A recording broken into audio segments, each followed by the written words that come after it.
بفرما بنزین. بریم با یه پمپ بنزین. بیا با من. عزیزان میدونستین عمو رجب در روز 1.5 لیتر بنزین میخوره؟ نمیدونستین؟ الان به صورت تصویر به شما نشون میدم. دوربین بیا جلو.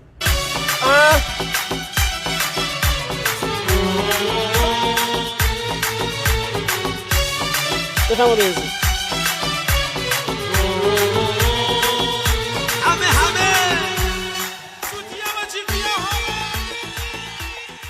به به. جالبتر از این، من با بنزین سر و صورتم میشورم. چطوری؟ اینم بنزینی که من خودم، اینم لباسم. حالا بریم. کبریت من بده.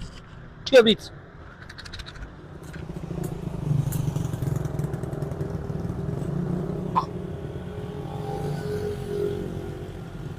یه بار دیگه. هیچ. چرا مردم ما اینقدر زود باورن؟ دروغ‌های مجازی رو باور میکنیم. این ور بگیر.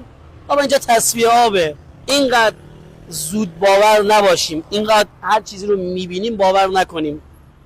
راجبش یکم فکر کنیم، تحقیق کنیم، حرف بزنیم، به بعدی منتقل کنیم. پس سواد رسانه‌ای داشته باشیم خیلی خوبه. بدرود.